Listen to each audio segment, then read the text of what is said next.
Assalamualaikum warahmatullahi wabarakatuh. Yang terhormat Ibu Sangaja Niken selaku dosen pengampu mata kuliah Kritik Sastra, izinkan kami untuk mempresentasikan hasil kerja kami yang berjudul Pengembangan dan Tokoh-tokoh Kritik Sastra di Indonesia. Dengan anggota kami, yang pertama ada Rahelia Rambe Manalu, Diva Ramadhani, Mauli Darmawati, Ajeng Pingkan, Dava Rizky Hasanuddin, dan Rezika Fitriani. Pada bab ini akan dijelaskan oleh Rahelia Rambe Manalu.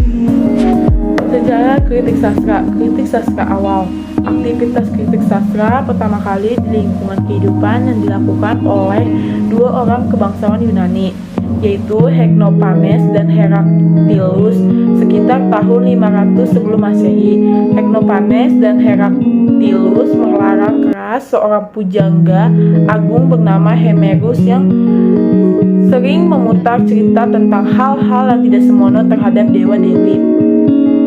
Pada tahun 405 sebelum Masehi, Aristophanes secara terbuka mengkritik Euripides yang begitu menjunjung tinggi nilai seni tanpa memperhatikan nilai kehidupan atau nilai sosial. Aristoteles yang belakangan sekali menulis buku mengenai kritik sastra yang mulai menemukan bangun-bangun yang berjudul Poetika. Pada masa ini, Plato memunculkan 3 poin penting mengenai patutnya sebuah karya sastra. Pertama, memberikan nasihat moral yang semakin tinggi. Kedua, memberikan kenikmatan. Dan ketiga, memberikan ketepatan dalam wujud penungkapannya. Baik, di sini saya akan melanjutkan bacaan dari kelompok saya yang berjudul Sejarah Kritik Sastra. Yang pertama ada kritik sastra Renaissance. Pada masa waktu 100 tahun menengah, istilah kritik sudah hilang sama sekali. Barulah Polizianus pada tahun 1492 memakai istilah kritikus dan gramatikus tanpa perbedaan. Dengan demikian, terjadi persamaan antara kritikus, gramatikus, dan filosofikus yang kesemuanya ditujukan untuk orang-orang yang mempelajari sastra. Pustaka lama. Kaspar Skop pada tahun 1576 atau 49 mengatakan tujuan para kritikus adalah menganalisa kekeliruan dan cacat demi perbaikan naskah-naskah karya pujangga lewat batu. Baik, yang kedua ada kritik sastra di Inggris. Sampai abad ke-15 pada abad ke-16 Elizabeth, istilah kritik sastra sama sekali belum pada masyarakat. Prancis Bacon dengan menunjukkan Invention Spirit of Wording adalah orang pertama yang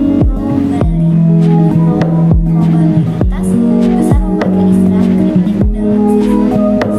Pada tahun 1600. Tahun 1607, Ben Jonson memakai ungkapan kritikus terpelajar dan berhati besar, yang tugasnya secara jujur menentukan nilai karya sastra dan pengarang. Baik, selanjutnya yang akan saya bahas yaitu mengenai sejarah perkembangan kritik sastra di Indonesia. Tradisi kritik sastra di Indonesia itu masih sangatlah muda, bahkan lebih muda daripada sastra Indonesia itu sendiri. Kritik sastra di Indonesia baru dikenal setelah para budayawan dan sastrawan mengkaji kajian orientalis. Sebelum itu, penilaian atas karya sastra hanyalah dalam hubungan dengan kepercayaan, agama, dan mistik. Pendidikan Barat membuka mata para sastrawan dan budayawan umumnya bahwa sastra tidak hanya sepenuhnya dikaitkan dengan keagamaan, dan sastra tidak akan kehilangan hakikatnya walaupun dilepaskan dari norma keagamaan. Lalu, kritik sastra sendiri merupakan salah satu studi sastra. Studi sastra meliputi 3 bidang, yaitu teori sastra, Sejarah Sastra dan Kritik Sastra menurut Wallace and Warren tahun 1968. Kritik sastra merupakan studi sastra yang langsung berhadapan dengan karya sastra. Secara penilaian, hal ini sesuai dengan pengertian kritik sastra yang ada di Indonesia modern juga, seperti yang dikemukakan oleh H.B. Yasin, yaitu kritik sastra merupakan pertimbangan baik dan buruk karya tersebut. Untuk mengenal permasalahan kritik sastra lebih lanjut, perlu dikemukakan guna kritik sastra dapat digolongkan menjadi 3 bagian.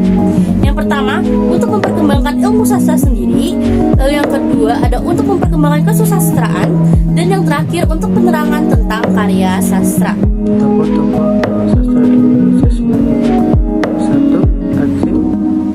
Bagi Aceh, sastra bukanlah hal yang remeh-temeh. Di dalam sastra terungkap hakikat pandangan manusia terhadap eksistensinya. Melalui kritik sastra, hakikat ideologi mengenai kemanusiaan yang dianut dalam masyarakat yang bersangkutan dapat diungkap. Kritik sastra menjadi penting karena mengekspresikan masalah-masalah eksistensi manusia dalam masyarakat beserta keyakinannya yang paling dalam. Kedua, Habib Yasin. Kritik sastra yang dikembangkan Habib Yasin umumnya bersikap edukatif dan apresiatif serta lebih mementingkan kepekaan dan perasaan daripada teori ilmiah sastra. Sedemikian besarnya pengaruh Habib Yasin terhadap lingkungan sastra Indonesia sehingga pernah membuatnya dijuluki sebagai Paus Sastra Indonesia. Pada awal periode 1970-an, beberapa sastrawan beranggapan bahwa kritik sastra Habib Yasin bergaya konvensional, sedangkan pada saat itu mulai bermunculan para sastrawan yang mengedepankan gaya eksperimental dalam karya-karya mereka. Lalu selanjutnya ada Ajip Rusido, Subagio Sutrowoyo, dan terakhir ada M.S. Sutakado.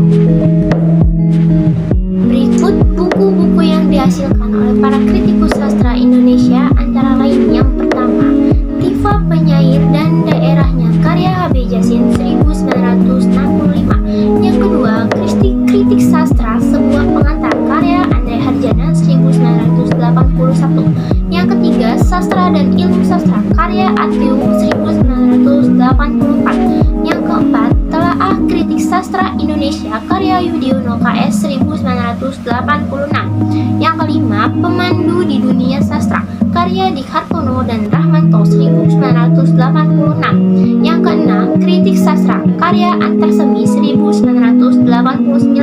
Yang ketujuh, Prinsip-prinsip Kritik Sastra karya Rahmat Djoko Pradopo 1994. Yang kedelapan, Beberapa Teori Metode Kritik dan Penerapannya karya Rahmat Djoko Pradopo 1995. Yang kesembilan, Kritik Sastra Indonesia Modern karya Rahmat Djoko Pradopo 2002. Yang kesepuluh, 9 Jawaban Sastra Indonesia karya Maman S. Mahayana 2005. Itulah yang dapat kami sampaikan terkait hasil kerja kami. Kurang lebihnya mohon maaf. Izinkan saya berpantun, hidup sendirian tanpa kasih. Cukup sekian dan terima kasih.